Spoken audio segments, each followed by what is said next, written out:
Okay, so are you ready to dive in? Today we're tackling a fascinating conversation about, well, how we think. Should be interesting, from what I've heard. Right. We were sent this amazing back and forth between Carlos and Casey, and it goes in some really unexpected directions. It all starts with MBTI personality types. Which hopefully most people listening are at least somewhat familiar with. It's kind of blown up lately. Totally. So we don't have to dwell on the basics too much, I'm guessing? No, not at all. But what's cool is how Carlos and Casey's conversation kind of explodes out of that very basic MBTI framework. Like they touch on empathy, physics. The nature of truth. Exactly. Which is wild considering they start with something as, well, common as MBTI. But I guess that's the beauty of a good conversation, right? For sure. It's like you stumble onto these profound insights without even meaning to.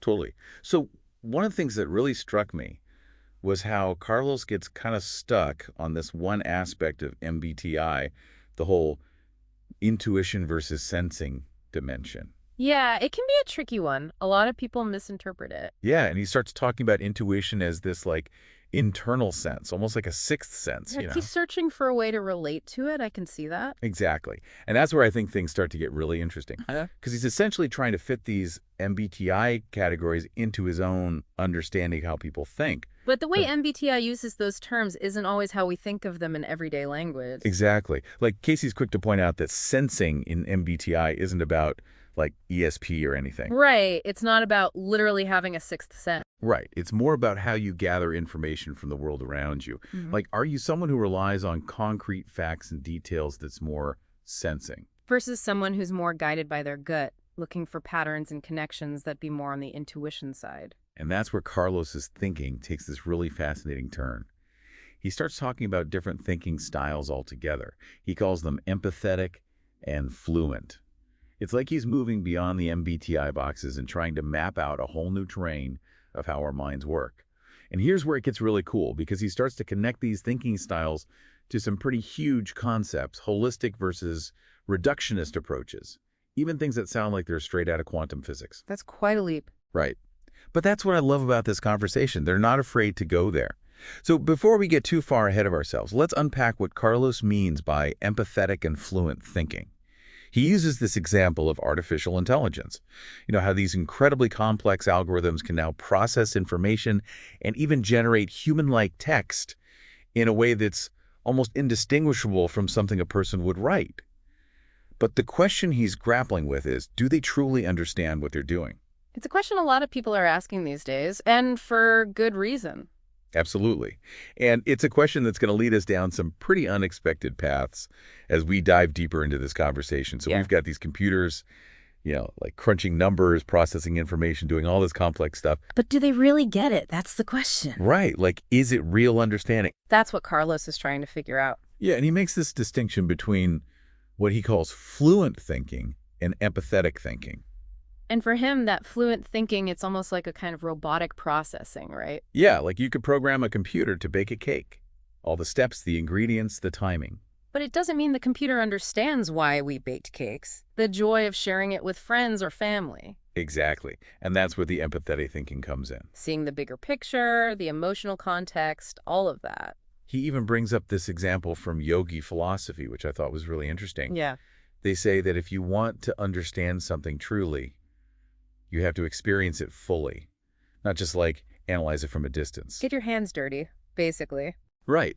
Like you could read every book in the world about parenting, but nothing really prepares you for the actual experience of raising a kid. That's a whole different ballgame. Totally. And I think that gets at what Carlos is saying. Like, it's not enough to just break something down into its individual parts. You gotta look at the system. Exactly. And what emerges from that. And that can be a tough one to wrap your head around. Like, even with something like artificial intelligence, we're getting really good at replicating certain aspects of human intelligence, but... Is it really intelligence if it's missing that empathetic component? Right. And that's a question Carlos and Casey start to ask about truth, too. Yeah, the conversation takes this whole other turn into, like, what even is truth? Which, when you think about it, is a pretty natural progression. If we all experience and process the world differently, then how do we decide what's true? Exactly. And Carlos ties this to categorization.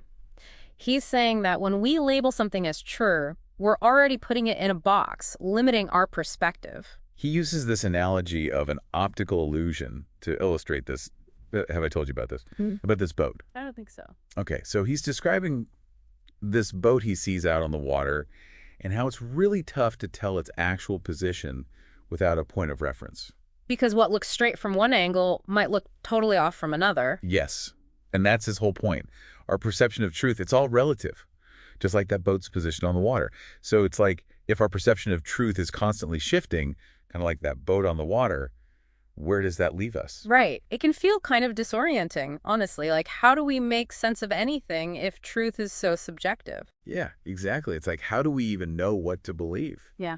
And that's where Carlos takes things even further, questioning our whole framework for understanding reality itself. Yeah, he goes deep, doesn't he? Like, questioning the material versus the energetic nature of reality. Exactly. It's almost like, scientists are always trying to break the world down into smaller and smaller parts. To find the most fundamental building block. Exactly.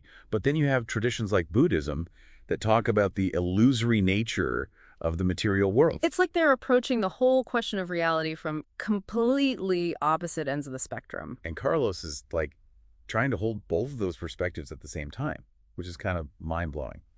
And then he uses this example about how animals perceive the world. He was talking about like how dogs can smell things that we can't even imagine. They're picking up on a whole different layer of sensory information. Right. It's like, what if our senses are just these tiny little windows into a much bigger picture? What if we're only perceiving like a fraction of what's really out there? And that's not even considering things like, different dimensions or planes of existence that we might not be able to perceive at all with our current senses. Right. It's like we get so attached to our limited human perspective and forget that there might be so much more to reality than we can even comprehend. It's humbling, for sure. Totally. It makes you realize that maybe we don't have all the answers, which honestly I think can be kind of freeing in a way. I agree. Like, it opens up the space for more curiosity, more exploration, more awe. Exactly. So as we wrap up this deep dive, this incredible conversation about thinking and truth and the nature of reality, it really leaves us with a lot to ponder. We started with this seemingly simple conversation about MBTI, personality types, and look where we ended up. But I think that's the beauty of it, right? These big questions, they're not meant to be answered definitively. They're meant to spark our curiosity, to help us appreciate the vastness of what we don't know, and maybe even to challenge us to see the world and each other in a new light.